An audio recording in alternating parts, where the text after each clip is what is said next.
Should Davante Adams leave the desert? Randy Moss weighs in. Plus, rookies have started reporting for training camp.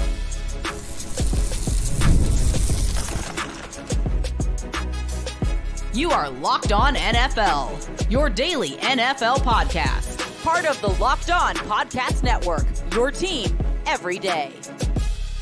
Hi again, everyone, and welcome into another edition of Locked On NFL. I'm James Rapien, and this is the Wednesday edition. Make sure you hit that subscribe button on YouTube. Follow wherever you get your podcast. And as always, thank you so much for making us your first listen here on the Locked On Podcast Network.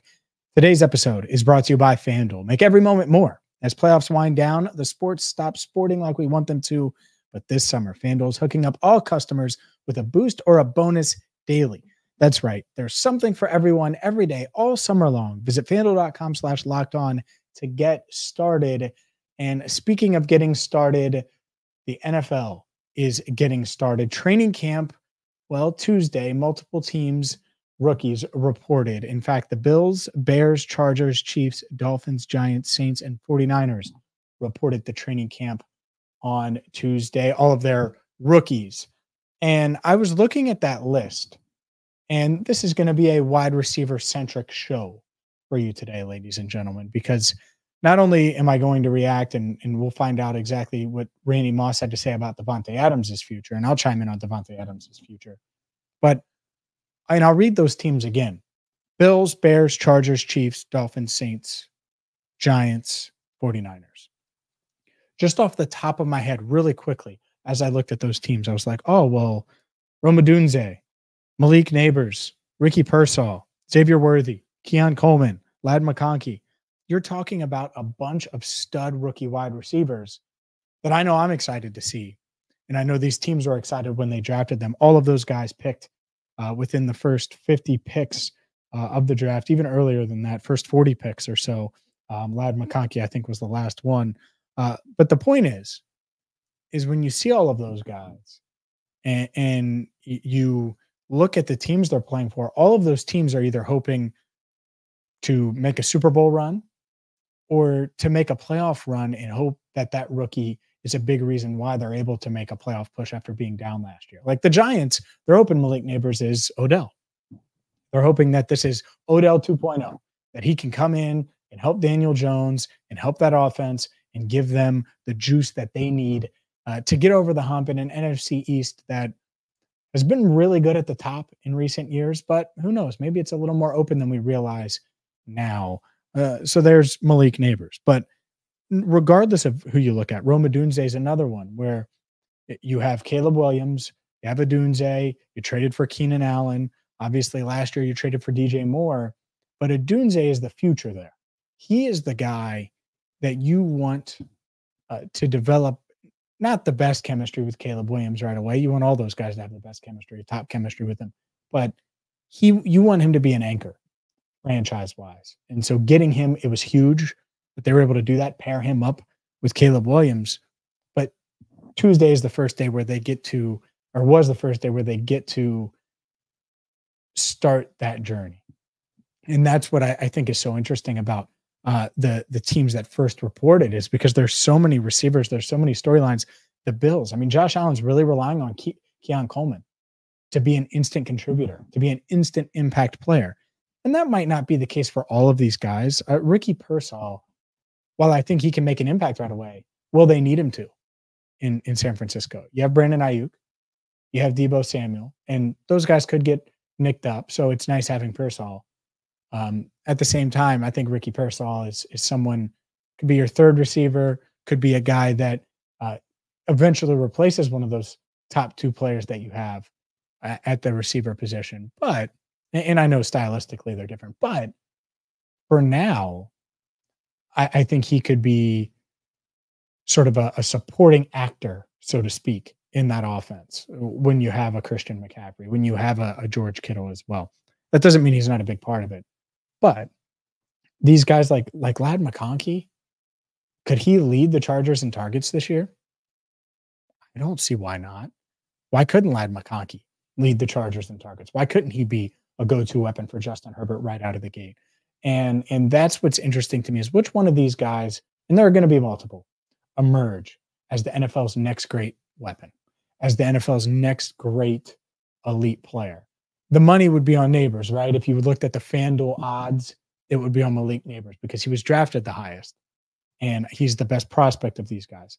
But weird situation quarterback-wise with the Giants. So when I look at this, it's like, all right, you have a rookie quarterback in Caleb Williams with the Dunes. Ladd McConkey has Justin Herbert, probably the best quarterback of this bunch outside of Patrick Mahomes. I haven't talked about Xavier Worthy yet, but I will. Malik Neighbors has a really questionable quarterback situation. Ricky Pearsall has a stable quarterback situation with Brock Purdy, and Josh Allen has a great one too. And so I misspoke. I forgot about Josh Allen for a second. Josh Allen probably ahead of Justin Herbert right now. The point is you're talking about guys that are going into really good situations that should be able to contribute right away. Xavier Worthy should have an impact right away with Patrick Mahomes. Keon Coleman, if he can play like the Bills think he can, is he their number one receiver? I don't know. Maybe that's Dalton Kincaid. I could see Dalton Kincaid emerging at tight end as the number one pass catching option, I guess you'd say, because he isn't a receiver in that offense. Regardless, though, these guys, I'm bullish on most of them. It's hard for me to find one that's set up to fail. Like Ricky Pearsall, he's going to have some time to potentially blossom. Xavier Worthy, people are going to say, oh, he's too light. Well, if there's one place you can go when you're too light, it's an Andy Reid offense that has Hollywood Brown. So you don't have to be the only speedy guy. That has a guy in Travis Kelce who's still doing it at a really, really high level and is arguably the best tight end in the game. So there's weapons there. They have a running game. They have a legit running game in Kansas City. Like, they have weapons. I know last year their offense wasn't what we were used to. Still had the number one tight end in the league, still had a consistent run game, and still had a guy. And we don't know what's going to happen with Rashee Rice, but last year Rashee Rice was certainly a big part of their offense and brought some stability to that wide receiver position, because there was a lot of questions throughout when it came to wide receiver in general for the Chiefs. Xavier Worthy should bring some stability there. Of all these guys, it's hard for me not to keep going back to Ladd McConkey and just thinking that he's a perfect fit in that Chargers offense. I think a lot of these guys are going to be uber productive. Neighbors is my favorite prospect of this bunch. Rome Odunze, the reason I'm not going with him is just because there's a lot of mouths to feed. Like, DJ Moore's the man there. And then you have a guy in Keenan Allen who's looking to show everyone that he can still play at a high level. And so I would love the Rome connection with Caleb. And I do. But I do think that his numbers might not be as high as expected. But overall, I'm really, really excited to see all of these rookie wide receivers. I'm sure you are too. We are going to have you covered when it comes to rookie wide receivers. But up next, it is time to get into Davante Adams. You want to talk about cover? He really can't be covered, certainly not one-on-one. Randy Moss chimed in on Davante Adams' future. What Randy said, I'll react to it, plus maybe a little CeeDee Lamb. That's next on Locked On NFL.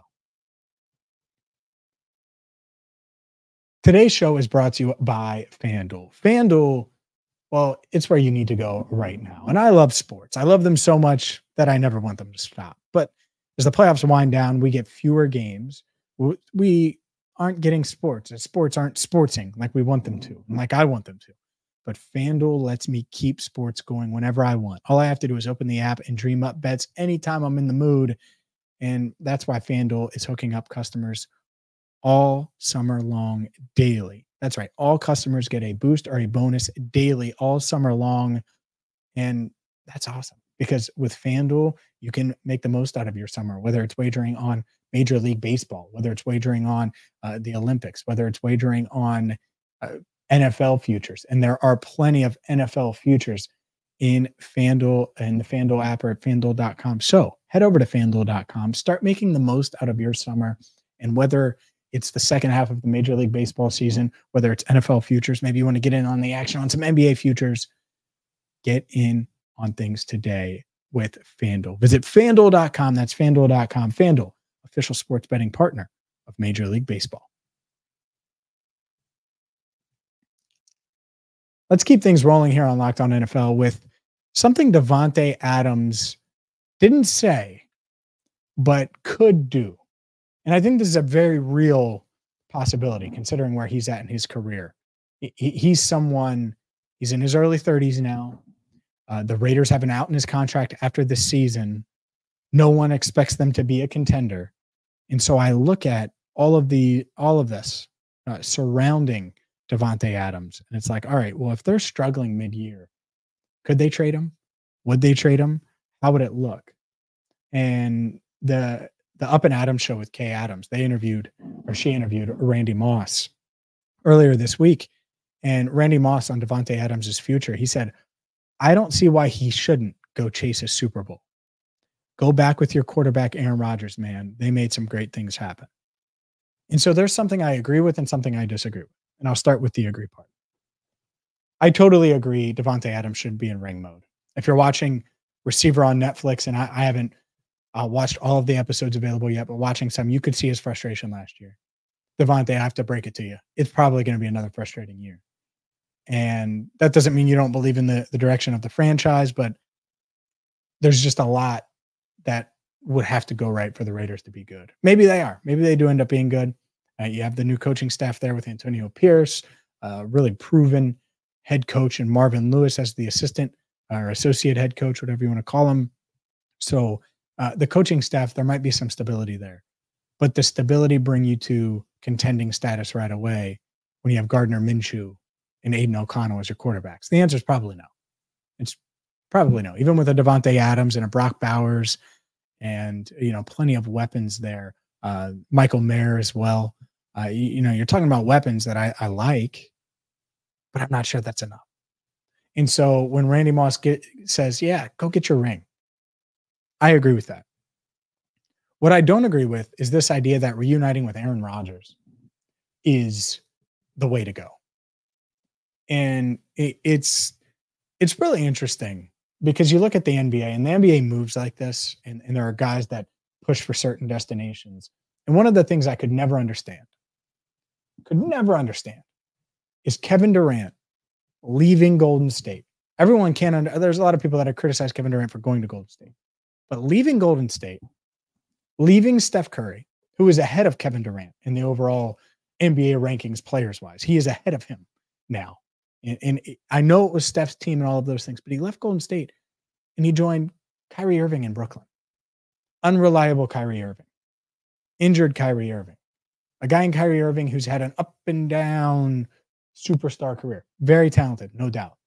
No doubt about it. And we saw this past year in Dallas, what he can do when he's dialed in, when he's locked in. But he wasn't locked in. And if I'm Davante Adams, look at that. And I'm not saying Aaron Rodgers is Kyrie Irving or Kyrie Irving is Aaron Rodgers. But you're talking about a guy who over the past couple of years has been unreliable, has been somewhat, now he's 40, coming off of an Achilles. That's your best shot at winning? The answer is no. So just because you had that romance back in the day with Aaron Rodgers and Green Bay and things worked out then, for the most part, you were really productive. You didn't win a ring. Doesn't mean that's where you need to go. And I think that's what's interesting is I would say no to that. I don't think that's where Davante Adams should push to go, even if the Jets would be in on him. I think there are some other landing spots that would make far more sense. And there will be plenty of teams that would be in on a Davante Adams. You're telling me that the Bills wouldn't be in on Davante Adams right now? You're telling me that the Jacksonville Jaguars wouldn't be in on a Davante Adams right now? I think that there would be a ton of teams, and I'm not going to go down the list of teams because this isn't even a real scenario that could play. It's not like he requested a trade yet. It could happen, and it probably should happen. But I look at this and I'm like, okay, I agree. Go chase your ring. But the Jets aren't winning the Super Bowl this year. I'll go ahead and mark that one down in pen. Here's a pen. Jets not winning Super Bowl. Boom. That's it. Super Bowl 59, is it? Yeah, Super Bowl 59. Jets aren't winning it. And cold take me if you want. That's fine. It's just not going to happen. And Davante Adams, if you force your way out, could it get ugly? It could. But force your way out to somewhere where you can win, to where you realistically could make a run. For example, just one off the radar team that you wouldn't expect. And I haven't looked at cap space, but are we sure the Colts wouldn't be a fun destination for Davante Adams? where he could produce, where he would have a young receiver and Michael Pittman Jr. on the other side of him, a young quarterback in Anthony Richardson. Like, I'm just saying there's a ton of options, a ton of different places that he could go and contend potentially. And the Jets, do they have a high ceiling? They have a pretty high ceiling. I like that defense. If Aaron Rodgers is healthy, they could be good. There's no doubt. The AFC is loaded. The AFC is loaded. There are so many elite quarterbacks. There are so many elite playmakers. I mean, whether you look at Josh Allen, Joe Burrow, obviously Patrick Mahomes, there's 3, Lamar Jackson, 4, and you could go on and on. You want to throw Justin Herbert in there? We can do that. You want to throw CJ Stroud in there? We can do that. Like, it's pretty easy to continue to rattle off these different teams in the AFC that could make a deep playoff run. And I'm sure there are plenty of fans of other teams right now saying, hey, well, what about, that's fine. I'm not saying that they're not. The point is, Davante, if you do request a trade, if you do try to get out of Vegas, which does seem more likely than not at some point that's going to happen, whether it's this year when asking for a trade, maybe they continue the rebuild this offseason and decide to move on, which I would be surprised about, but you just never know. Regardless, pick the place that you can win at. Find that place and don't just go rekindle an old romance to try to bring the magic back when the Magic didn't get you a ring to begin with in Green Bay.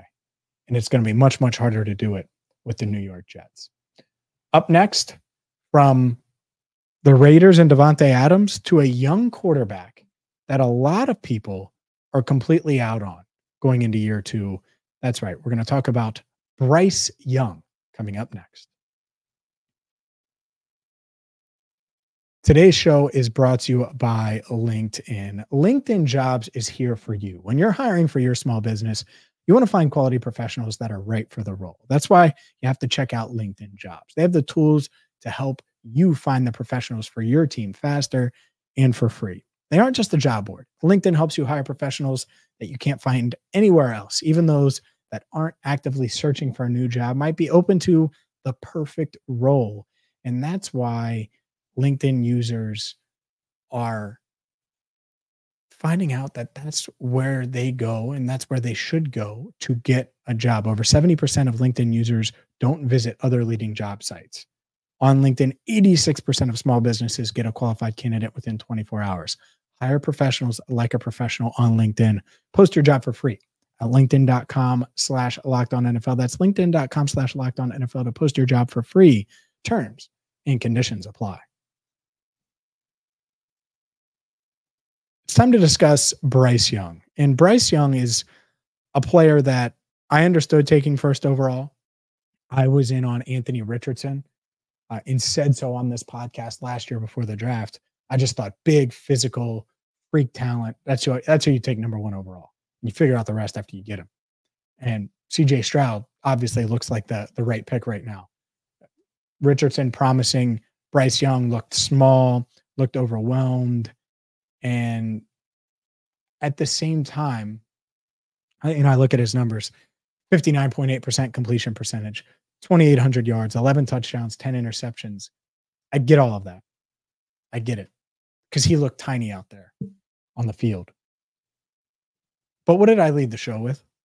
I led the show with Keon Coleman, Xavier Worthy, Ricky Pearsall, Malik Neighbors, Led McConkey, Roma Dunze. And they're hoping, by the way, Xavier Legette is that kind of guy for Bryce Young. But Bryce Young didn't have much to throw to last year. His go-to guy was Adam Thielen. And Adam Thielen is a good player, but you need him to be a complement, not the dude. And the drop-off from Adam Thielen to everybody else was pretty significant. And so you look at the Panthers last year, and the offense finished last in yards, just over 265 yards per game, under 14 points per game, and he had a 73.7 passer rating. I totally get it. But speaking of Thielen, saying some interesting stuff on NFL Insiders or on NFL Network's The Insiders earlier this week. He said, quote, "I told Bryce after the season was over, I know this was a difficult season for you and many others, but I think it's the best thing that could happen to him. I truly believe he's going to look back 10 or 15 years from now and he's going to say, I'm so glad that happened in my rookie year, the adversity that I had to face. The things that were out of his control that happened, I really think it made him stronger person, stronger man. I'm excited to see him take what happened last year and really build off of it, take some of the positives and learn from the negatives as a team as well. I'm excited to see his career unfold, and I'm glad and very excited to be a part of the first few years to see what happens. And Thielen was reliable last year. Had 103 receptions, just over 1,000 yards, 4 touchdowns. But that was it. That was it. And the good news now is it isn't just Xavier Legette. They went out and they traded for Deontay Johnson, who's in the final year of his contract. So now you're talking about Deontay Johnson, Adam Thielen, Xavier Legette. Real weapons. Real weapons. They went out and they got the tight end from Texas. His name is slipping my mind right now. The tight end from Texas as well. And so that's just another option. Jadavian Sanders. That's just another option for Bryce Young to throw to. It really isn't rocket science. It's why I love what the Bears did. When you draft a quarterback, you give that quarterback weapons. You give them weapons because they're not going to be seeing the field perfectly. They're going to have to adjust the defenses. They're going to adjust to life in the NFL. And you could at least give them one luxury. And if you can't give them elite weapons, well, you better be able to protect them, or you better be able to have a run game and a defense. And it's hard for me to be critical of Bryce Young. Not that he played great last year or played well last year, but it's hard for me to just say, oh, well, he's a bust. He's done. The Panthers need to move on. When I have no idea how much of it had to do with the supporting cast around him.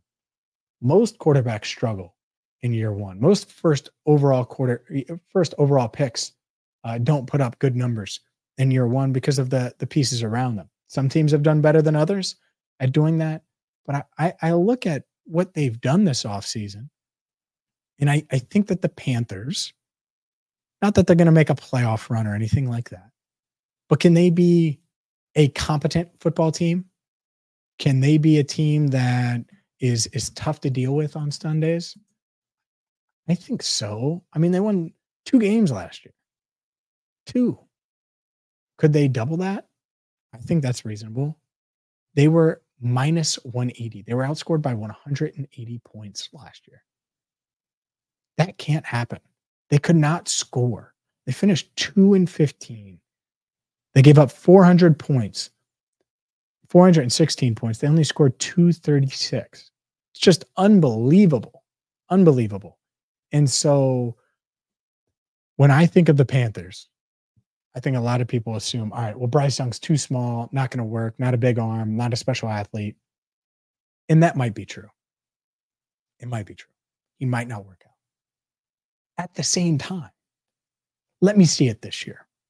Let me see it this year with a guy in Xavier Legette who could grow with Bryce Young, much like some of the other receivers I mentioned earlier. With a guy in Deontay Johnson who has a lot to prove following that trade from the Pittsburgh Steelers to show the league that he is one of these high-end receivers that should get paid like one next offseason. And Adam Thielen just wants to continue to show that he can still, that he belongs. And you look at this offense, and it's really easy to get bullish on it. It really is. And they get the best running back in the draft, or one of the best running backs in the draft. You could argue it. I think a lot of NFL teams had Jonathan Brooks as the number 1 running back. I really like Trey Benson. Either way, whether you think it's Brooks or Benson, the Panthers also get a guy in Jonathan Brooks.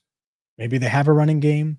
Maybe they have a little bit of an offense this year. And the passing offense has to be better in this day and age. It just does. And if it does, then they'll have a real shot here. And you bring in a guy in Dave Canales, who was obviously able to get something out of Tampa Bay last year, get something out of Baker Mayfield. Well, now you can see if he can get something out of a guy in Bryce Young, who is similar to Baker. A bit undersized, right? Baker's thicker, but both guys are undersized. Both guys were number 1 picks. Both guys faced some adversity early in their career.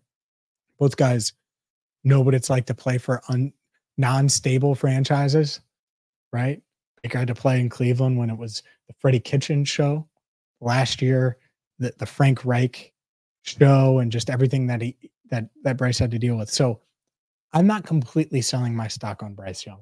I wouldn't call myself a Bryce Young stock buyer, but whatever stock I did have last year, just kind of holding it for now. I think it's unfair to just be completely out on him, the player. But this year we will find out. This isn't a 4-year experiment. It doesn't take long. Either flash or you don't. I'm not expecting the Panthers to have a winning record this year, but I'm expecting them to be competent. I'm expecting them to be competitive. And Bryce Young needs to be a big reason why. Because Deontay Johnson, Xavier Legette, Adam Thielen, 1, 2, 3 with Jonathan Brooks, Jatavion Sanders. It's pretty good. Not great, but that's pretty good. And that should be good enough to be competent on offense, especially with an offensive mind and someone in Dave Canales, who's certainly shown the ability to coach offense at a high level. That's going to do it for today's show. I'm James Rapien. Always fun to do these solo shows when Chris is out. Please be sure to hit that subscribe button on YouTube, follow wherever you get your podcast. And thank you so much for making Locked On NFL your first listen. Be sure to check out all of our Locked On podcasts for a second listen. And if you want maybe Bengals coverage, because I cover the Bengals, check out Locked On Bengals as well.